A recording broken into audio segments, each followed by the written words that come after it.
Testing, testing.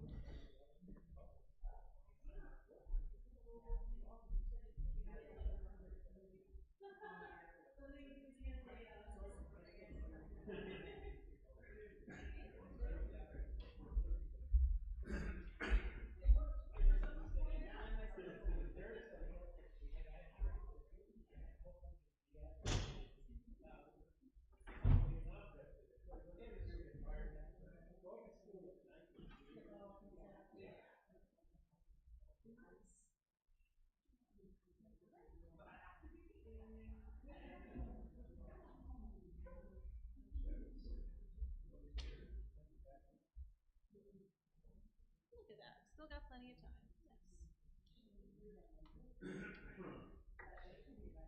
Nice. I like mornings like this. I don't feel too rushed.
Fantastic.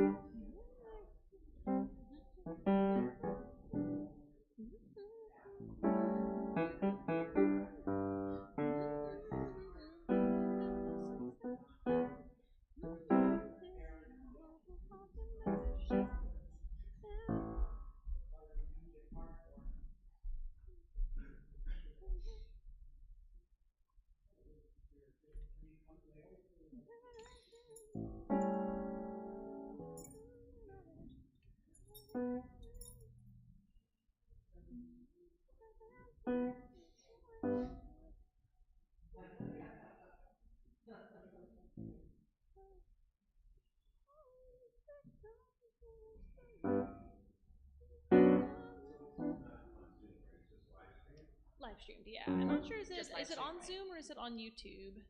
YouTube. Gotcha. Yeah, so it's a YouTube live stream.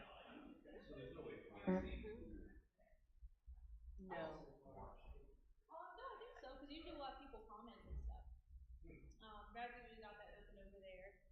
Mm, I think so. Brad, I think you usually have the YouTube stream up over there so you can kind of see like who's watching and who's commenting and stuff, right? Is that you over there? Oh. Oh, okay. Oh, okay.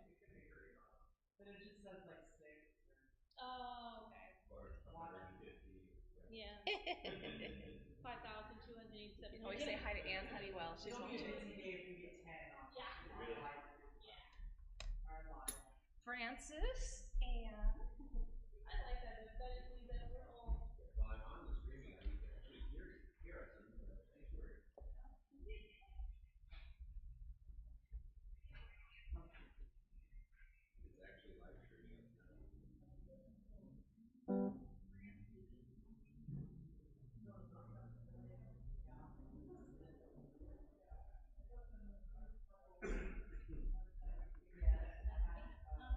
I gotta run up and make a cup of coffee or something.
We are a gentle, angry people, and we are singing, singing for our lives. Testing.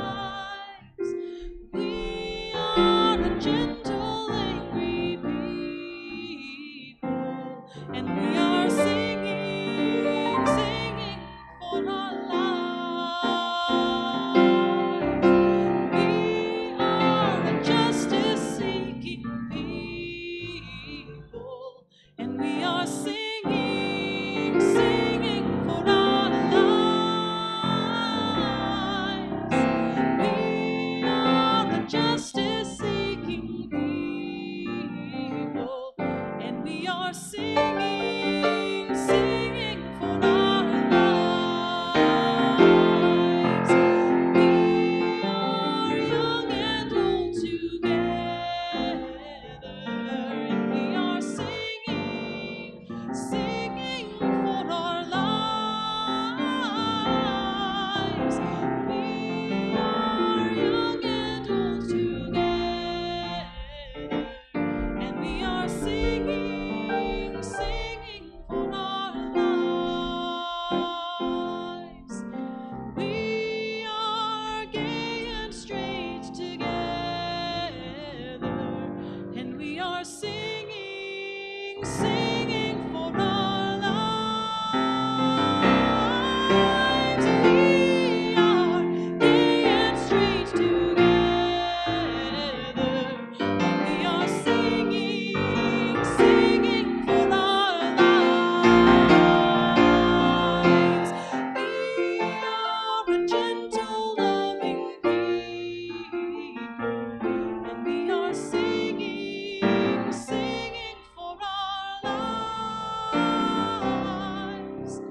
We are a gentle, angry people, and we are singing, singing for our lives. Thank you, Megan. Welcome. I'm Terry Trendler, and I'll be acting as the worship associate this morning. Come into our house of hope and love, of peace and justice, of wholeness and healing. We welcome the certain and the seeking, the lifers and the newcomers, all of whom, the beloved and brokenhearted, can find a home in our community, Throop Unitarian Universalist Church, where we go love the world from the heart of Pasadena. This morning we have with us Pastor Joshua Berg. Josh graduated from seminary this past May with a master's in divinity degree and was ordained into the Unitarian Universalist ministry in July. At the beginning of the year, he spent 5 months as the sabbatical minister at Emerson UU in Canoga Park, and he's currently doing a year-long residency as a chaplain at Children's Hospital LA. This good to see you on the morning of a time change, and hopefully you got an extra hour full of coffee. Please don't forget that Tuesday is election day, and our 5th Unitarian Universalist principle is to use the democratic process within not only our congregation, but our whole society. If you are new to Throop, please sign our online guest book. The link is in the order of worship or will be put in the live stream chat by Brad. If you're in the room, you can fill out the information card that is in the pew back in front of you and just place it in the offering plate as the offering is taken later. Welcome. We are so glad you're here. Each one of us is a light in the world, and the flame of our chalice symbolizes and reflects that light.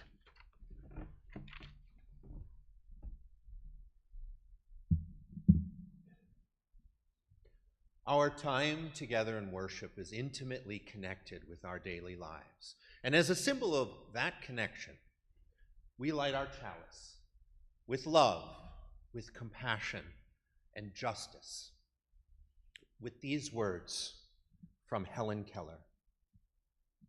I'm going to lift this up so I'm not continually looking down. Everything has its wonders, even darkness and silence. And I learn, whatever state I may be in, therein to be content. We light a second candle to honor the people and ancestors whose lands we now occupy. The land under and around Throop was once, and still is, the home of the Gabrielino, the Tongva band of Mission Indian people. May this knowledge and awareness lead us into seeking justice and equity for all. We light a third candle symbolizing our watershed, the Arroyo Seco. I think I hear the watershed. There it is again. Wow. Oh. May their waters continue to nourish life in our communities. And we take a moment of silence, holding all of these in our hearts. If you would like to follow along with our first hymn, it is The Oneness of Everything in the teal booklet in front of you, number 1052.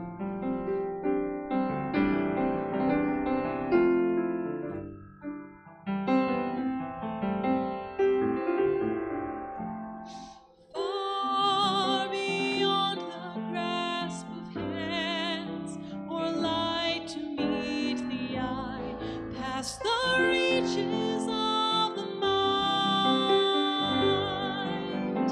there find the key to nature's harmony, in an architecture so entwined. Like the birds whose patterns grace the sky and carry all who join in love expanding, the message of peace will rise in flight, taking the weight of the world upon its wings, in the oneness of everything.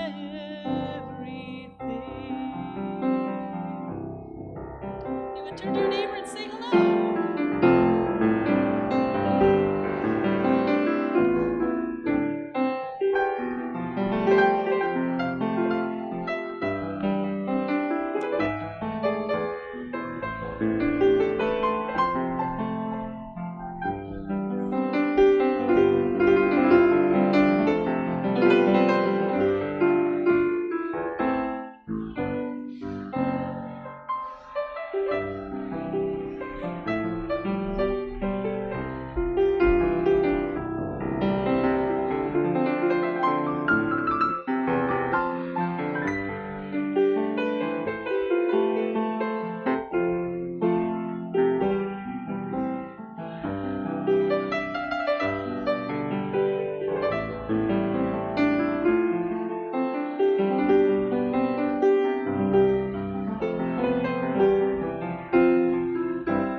Peace is in the dance of trees who stir before the first breath of wind is yet perceived.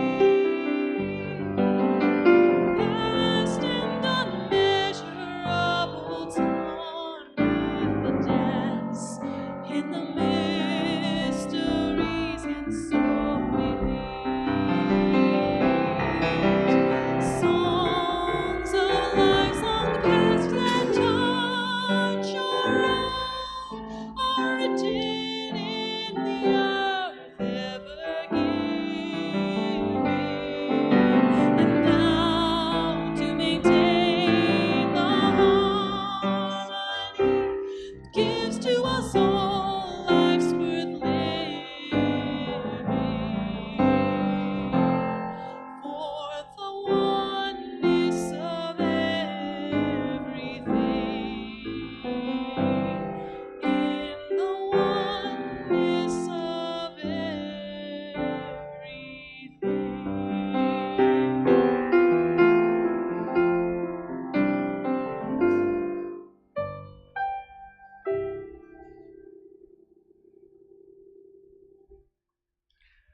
right. Our reading this morning I found online, and since I'm going to be talking about awe and wonder, I found a reading called Awe and Wonder. It's at a site called powerpoetry.org, and by a user named Radioactive Fluff, which I love. And I'm going to read it with Terry. Stand, stay still, keep silent. Mouth opening and closing, speechless at this brilliant moment, sky tearing apart in your heart. An art of wordlessness opens up before me. The open world lies ahead. Stand. Stay still. Keep silent. Sun brighter than bright, bigger than big, lighting the peaks of the mountains that loom above the road I follow. Heart open to the vastness of it all. Hope. I am becoming infinite. I am becoming bigger than myself, bigger than the sun that I reach for. This feeling, this victorious cry in the void, this freedom bubbling up within is a feeling I cannot live without. Without it, I am not truly living, but only breathing. I reach and reach and reach towards the heavens, towards the brilliant light, even in the darkness I see shining. Even in storms, I see it flashing violently across the sky. Even in the night, I see it faintly, reflecting from the surface of a cratered rock floating millions of miles away. Even when hidden under blankets and locked away in a screaming, noise-filled, pitch-black cupboard, I see it flicker at the edge of my vision. It is constant. It is freedom. And it is everywhere around me. Stand, stay still, keep silent. Awe and wonder are my middle names.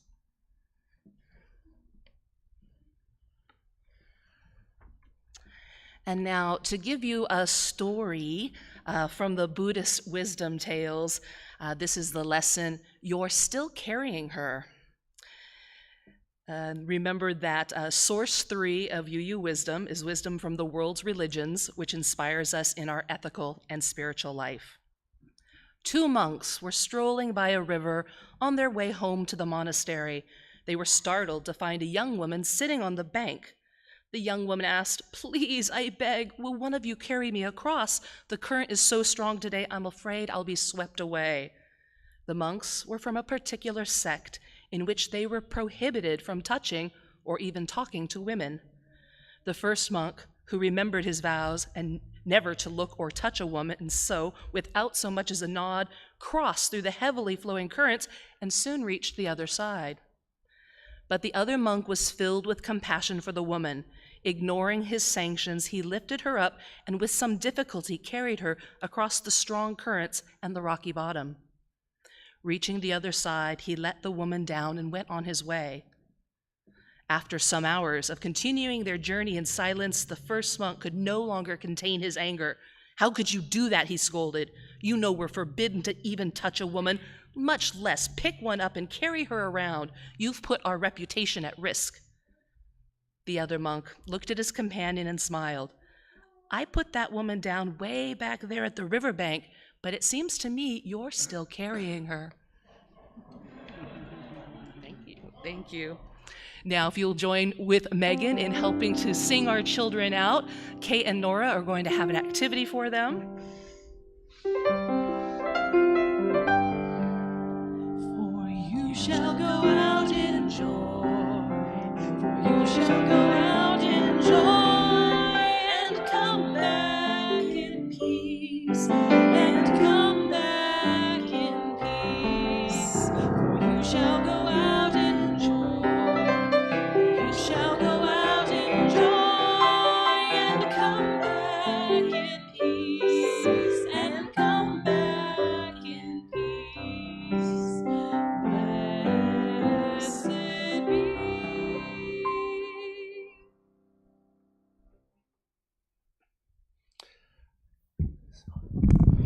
Because this is the eve of the elections, it's on Tuesday, but I wanted to do this pondering, this reading that's slightly longer than most readings, but it's not too much.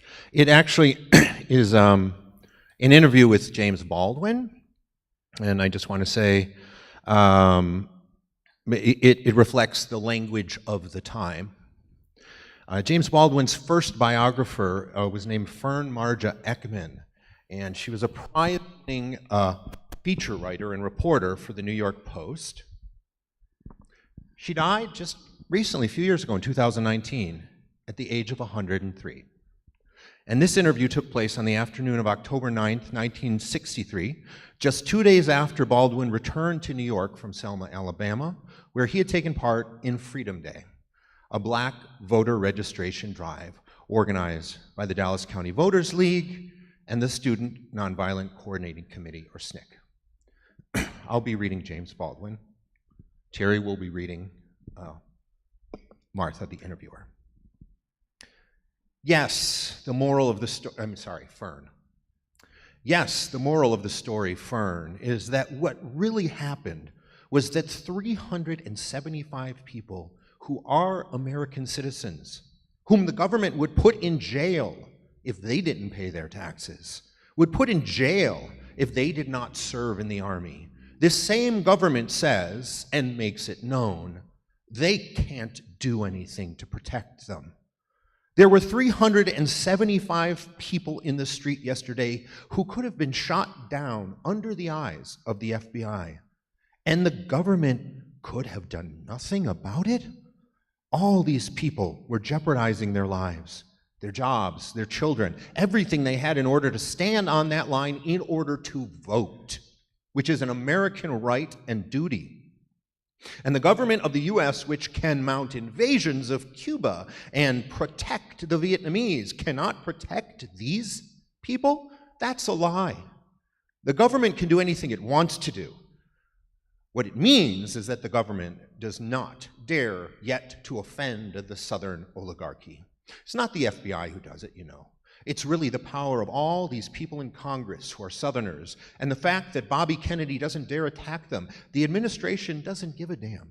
The terrible bargain America struck when the North and South agreed they're going to use the Negro both as agrarian cheap labor and as industrial cheap labor. Do you know? And the South created that mindless mob, which rules the South in order to protect the Southern interests and continue to keep the Negro in his place. It's a creation of the American government. And really, you know, finally, the poor white is the great victim in the South. He's the real victim. It makes him humanly useless and monstrous. But that is the crime. And the administration is still playing footsie with these people, you know. The judges Kennedy has appointed in the South are designed to protect the oligarchy. This has the effect of exposing, for example, to loss of life, 375 Negroes yesterday in Selma. How did they make it so only 50 could register? What? 50? Baby, I'm sorry. The last count we had in Selma was 12 to 20, all day long. But I thought the Times said... The Times was wrong. The Times doesn't talk to the Negroes on the line. The first woman came out at 11 o'clock. She went in at 10:30. She'd been there since 20 to 9. From 9 o'clock until 4:30, 12 to 20 people registered, all of whom are going to fail the test by the time the next registration day comes around. Doctors, lawyers, teachers are going to fail the test. And the government can't do anything about it. There were certain things I realized sitting in Selma and watching the local news, for instance. The implication is that the Negroes are so passive that they don't want to vote. It's only people like Jim Foreman and Jimmy Baldwin who stir them up. And even then, they only had 150, and the sheriff kept everything very orderly.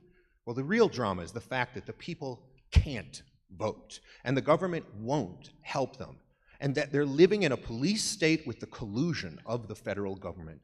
The last thing we heard as we left Selma early the next morning was a housewife saying, "I think I'd better get a gun." This is a Christian housewife, and she said, "I'd better get a gun." I saw the guns out down there. And when they shut down the registration, this whole line of Negroes just walking by the courthouse, marching in twos, they didn't get a chance to vote. They all stayed there all day long. You know the day is coming when they will no longer go to the courthouse for redress of grievances. And when that day comes, the country will have no one to blame but itself. So I'm reading this interview on the eve of the midterm elections for two reasons, or right before the midterm elections. And one is to remind us actually of how far we've come since then, that progress has been made, and therefore we should have hope. And two, since many of today's issues are much the same as in Baldwin's time, just repackaged to look prettier, it is also a reminder of how much further we have to go. Yes, it makes me sick. It makes me tired just to speak of justice, to speak of rights. You know my words. They aren't new, they aren't a sensation. But I mean you to the whole population. Any state is a mistake. Where is your courage? Where is your rage? Just what against justice in our age? Yes, I want to hear clear your voice, not about advantage. It's always your choice because it makes you rich to decide what's wrong and what's right. All these victims in history, all this pain, a theme of yesterday. Didn't we learn it's our responsibility? Didn't we learn it's our responsibility? I mean you, I mean me, responsibility. Where are you now, big mouth? Where is your screaming? Where is your shout? Where are your words, or should they be secret now? Are you afraid that the king kills the clown? All these victims in history, all this pain, a theme of yesterday. Didn't we learn it's our responsibility? Didn't we learn it's our responsibility? Didn't we learn it's our responsibility? I mean you, I mean me, responsibility, responsibility, responsibility, responsibility.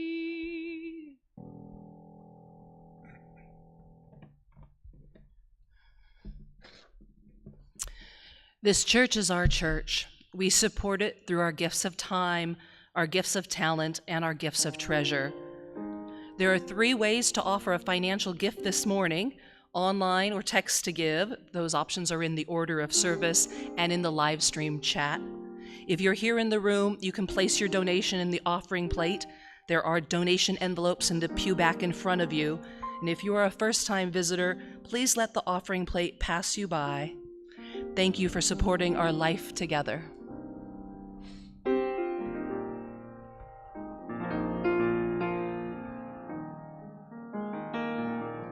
We would be one as now we join in singing our hymn of love to pledge ourselves anew to that high cause of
Please turn in your order of service to the response to our offering and join me in saying these words.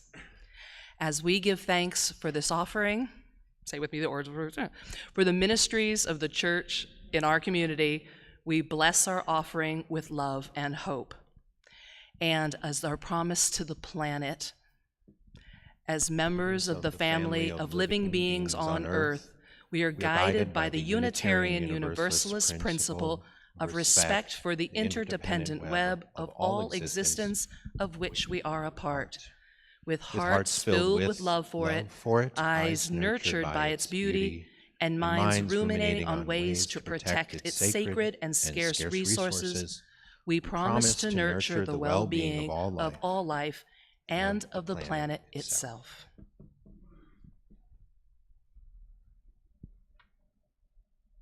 I'm going to talk about being mindful in the moment a little later on. So instead of a pastoral prayer right now, I would like to choose a shared stillness.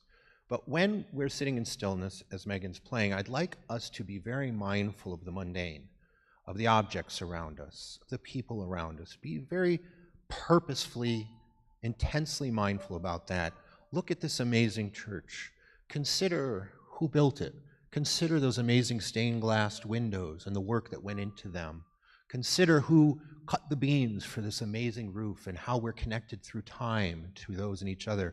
Consider that, as I learned, this church was built in 1923 across the earth.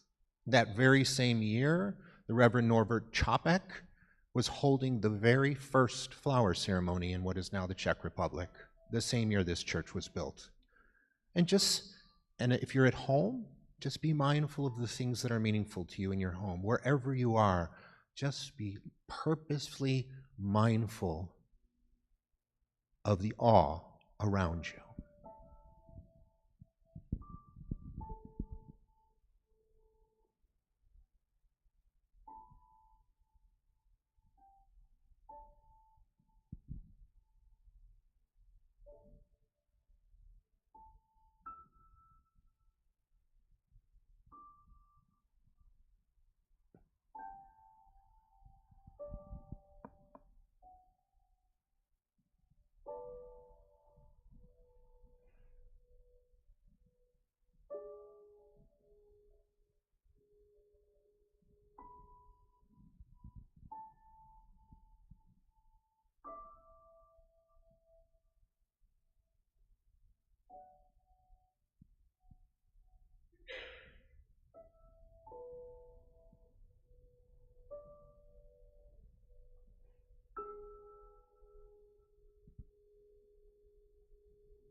Hymn number 130, Liberating Rose. Oh, liberating rose that glows on ragged stem, your beauty helps all hearts lose power to condemn. Your buds are tight with prophecy, your thorns a tougher poetry. You sign the whole and gift of life. Oh, liberating song, whose echo now we sing, your lyrics swelling line rekindle strengthening. Your harmonies portray the time when seeds we sow shall bloom sublime. You sign the whole and hope of life. Oh, liberating love, we hear you in a song.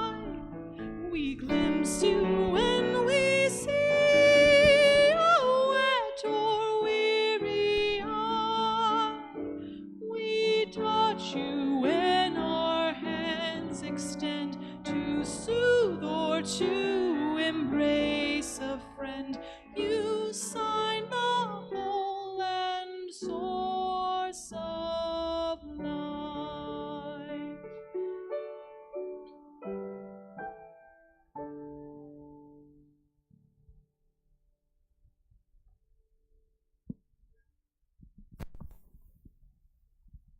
Have any of you ever experienced something that might be compared to like the spinning of the whirling dervish or the davening of the Orthodox Jew in prayer? An experience that's so deep that you achieve like a hyper-conscious state of mind, unencumbered by all distraction around you.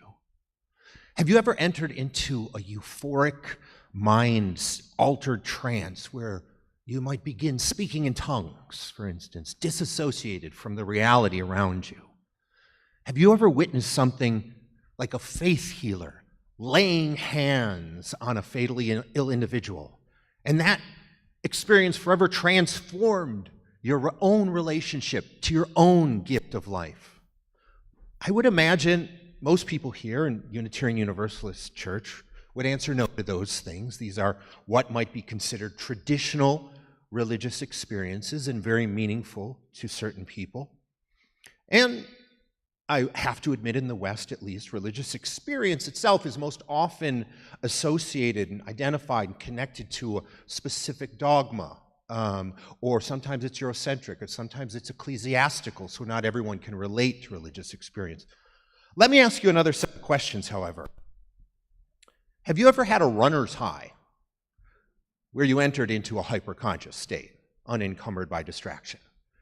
Have you ever had an experience of such profound beauty as it may have been standing directly beneath Michelangelo's fresco on the ceiling of the Sistine Chapel as the paint dried?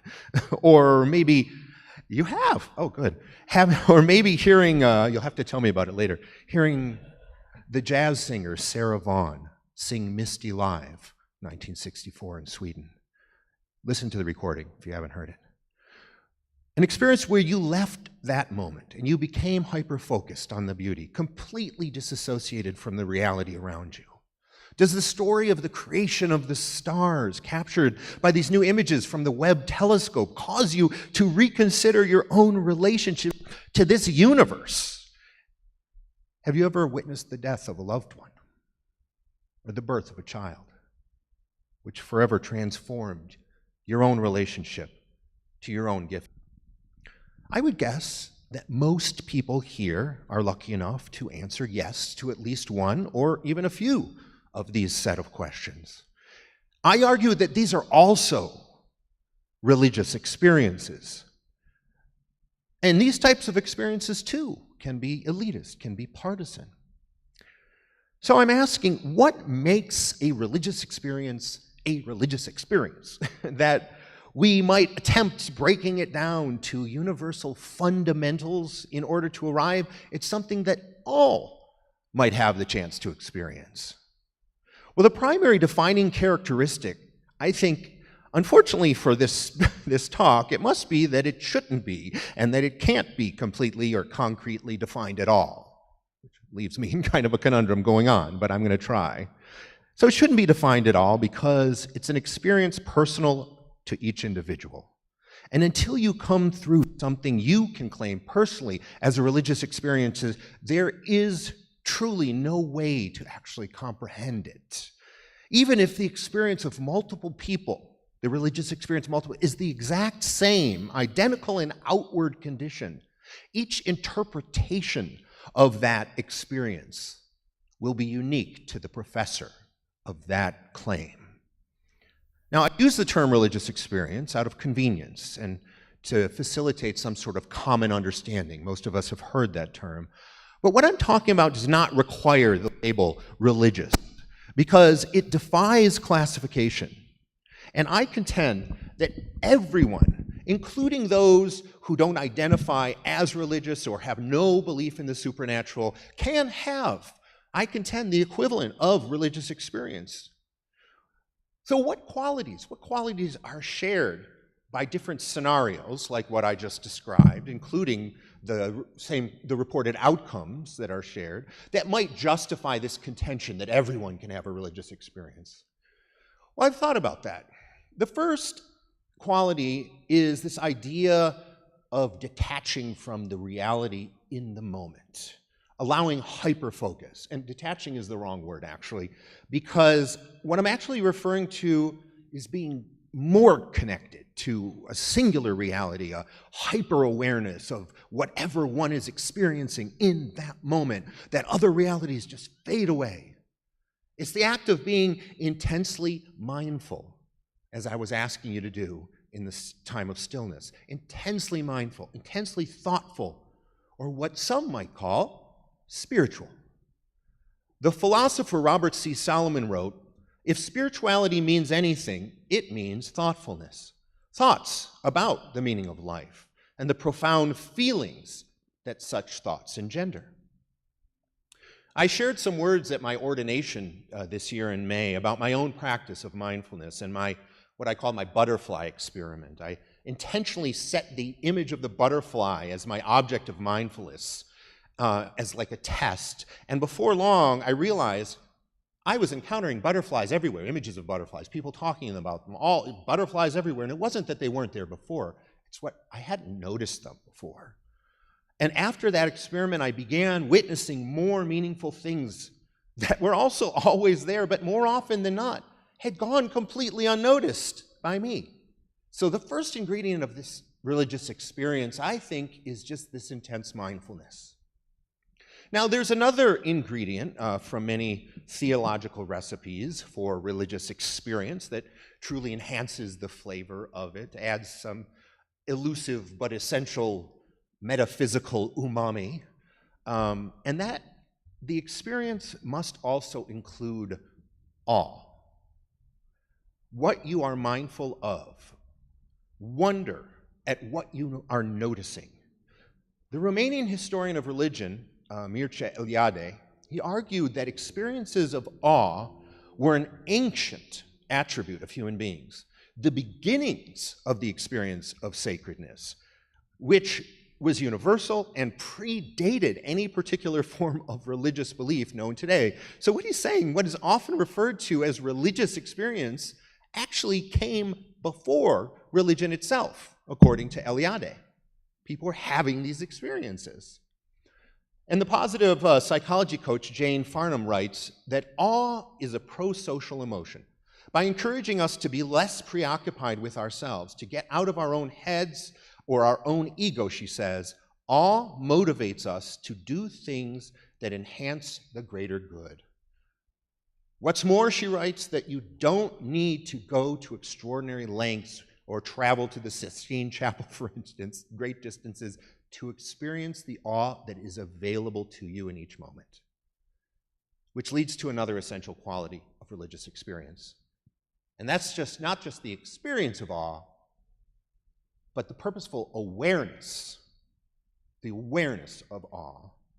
Farnham continues, experimentation and awareness can afford you with virtually limitless opportunities to reap the benefits of awe in your own life. So mindfulness, then ingredients 2 and 3 are awe and the awareness of awe. Any experience, whether positive or negative, can become full of awe, full of wonder, wonderful. Even the most awful experience, if recognized as full of awe, can change us in a positive way and go from awful to awful. It can change us in a positive way because awe utilizes the human imagination and the capacity for creativity and wonder that we all have and sometimes stuff down. An experience can incorporate good and bad things, positive and negative, fear or ecstasy, anger or love, or any number of emotions. But if we are aware of awe, it will always alter our human spirit from apathy, we don't care, to concern, we do. From apathy to faith. And it can lead to transformative meaning-making. It is Essentially, what I'm talking about is the foundation of what's called process theology. If any of you know Whitehead, process philosophy, process theology about experiences. It's a very influential school that religious experiences activate a deeper consideration of something, resulting in a transformation of the experiencer on some emotional level or psychological level or even physiological level. They change us, essentially. And most often, it is unsolicited, it is impromptu, transformative, even radical change. The definition of the word dervish, for instance, I mentioned whirling dervish earlier, is doorway, representing passing through from the materialistic world to the spiritual world. And in doing so, the experiencer, as they're whirling, is literally moved from one plane of existence to another. They are transformed. They are changing their very identity in the universe. Religious experience is, according to the theologian John Dewey, defined by that transformation, defined by the change it may produce. So it has to change, create a change us. When an experience produces a better or a deeper and enduring adjustment in life, Dewey writes, it can then be called religious in nature. So now one thing most traditional dogmatic or creedal religions agree upon is that God, whatever you call God, whatever is named the divine, is the only thing out there that can absolutely be counted on. The only thing that's everywhere. If, however, the actual only thing we can truly count on is change, then we can comprehend when the science fiction writer Octavia Butler created this aphorism, all that you touch, you change. All that you change, changes you. The only lasting truth is change. God is change. If one were inclined to the idea of accepting and believing in, even worshiping a divine presence, a deity, it simply means being open to and accepting of change, sort of translated into a more secularist language. So ingredient number 4, you must be changed. Mindful awe, awareness of awe, and it has to change you.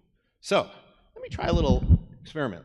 Let's replace God with change, the word, in some of the biblical texts and see how it fits. And this isn't to disparage the biblical texts. They're very meaningful with the word God in them to many people. This is just to translate so we can make meaning across faith practices and even those with none. Ephesians chapter 3, verse 20. Glory to God who is able to do far beyond all that we could ask or imagine by his power at work within us. Glory to change, which enables us to do far beyond all that we could ask or imagine by the power of change at work within us. Ephesians chapter 6, verse 10.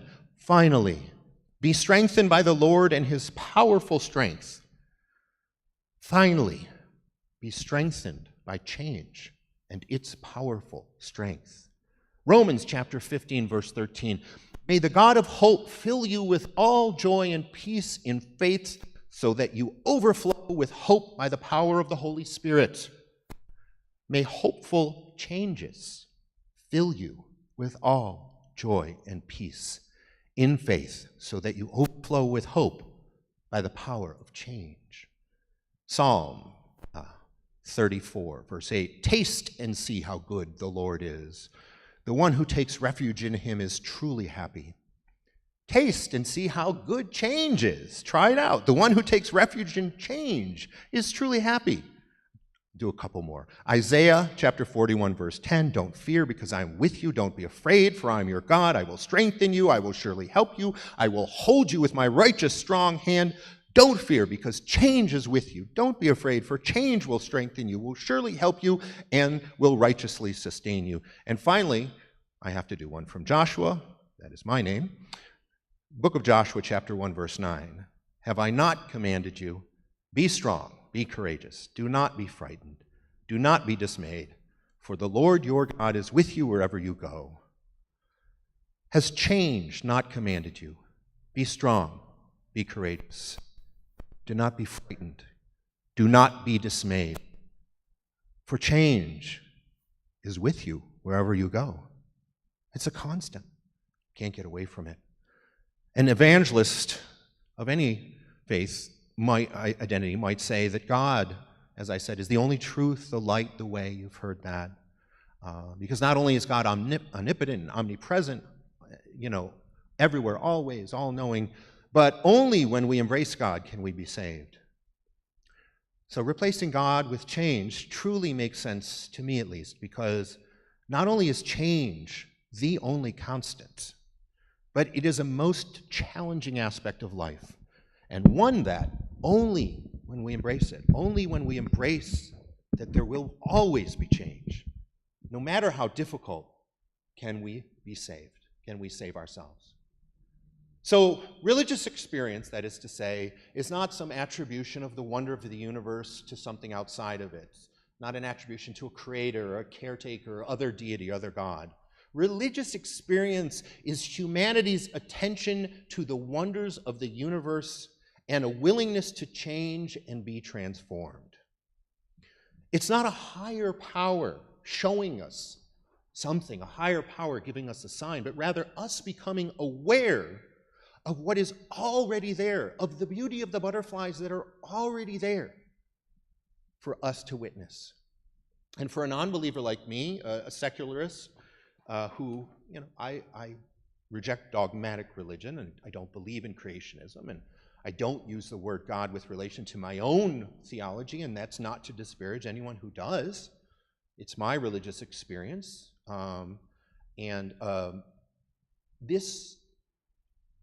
the idea of religious experience itself, the idea of this mutually deferential relationship with the natural world that is both mindful and radically transformative, is something that is equally, if not more, accessible to me, I truly believe. And if that sounds familiar, it's because it's one of our Unitarian Universalist sources. Terry mentioned one, the world's religions and the wisdoms of the world's religions, when she talked about Buddhism. Another one of our sources is direct experience of that transcending mystery and wonder affirmed in all cultures, which moves us to a renewal of the spirit and an openness to the forces which create and uphold life. And that can be achieved, that experience, through so many, culture, through art, anything that elicits emotions, anything that's personal and relatable to the individual. It can be achieved through even the mundane aspects of everyday life by just being aware of the awe, embracing change, exploring where ultimate meaning can be found, and it can be found everywhere, where values lie in the loci of connection to the natural universe, both within and outside of ourselves. I believe any and all of us can have religious experiences at any moment.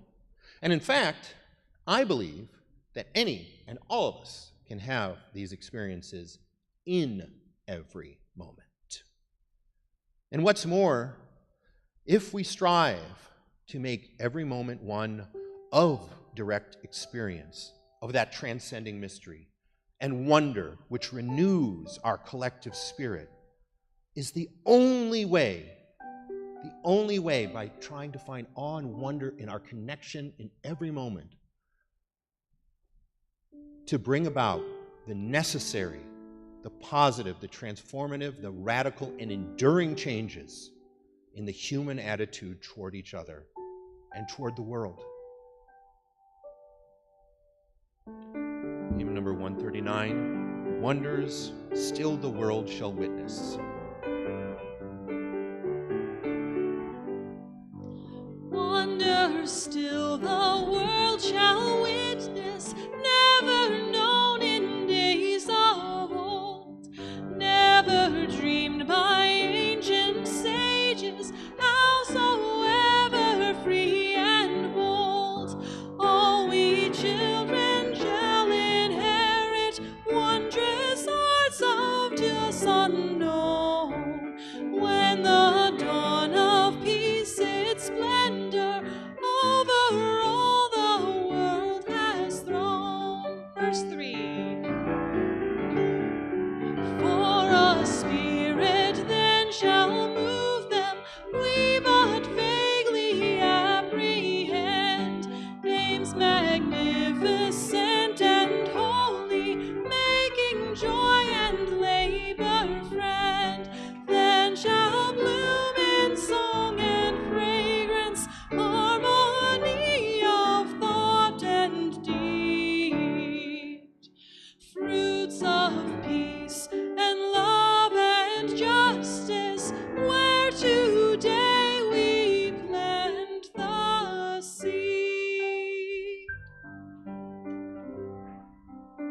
words of Maya Angelou, as we extinguish the chalice,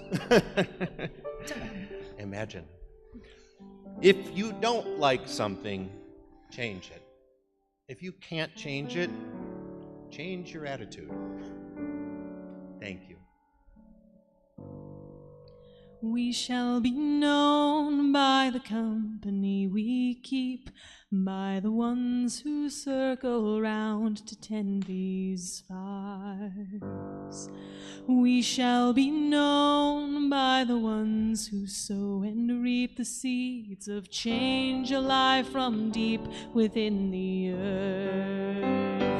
It is time now, it is time now that we thrive. It is time we lead ourselves into the well. It is time now, and what a time to be alive. In this great turning we shall learn to lead in love. In this great turning we shall learn to lead in love. We shall be known by the company we keep, by the ones who circle around to tend these fires. We shall be known by the ones who sow and reap the seeds of change alive from deep within the earth. It is time now, it is time now that we thrive. It is time we lead ourselves into the well. It is time now, and what a time to be alive. In this great turning we shall learn to lead in love. In this great turning we shall learn to lead in love. I thank you all for joining us, including Joshua Berg, Megan Hawks on our piano, Brad tending to the live stream, and Melanie Baker picking up our offertory. Please join us in the hall for coffee and conversation.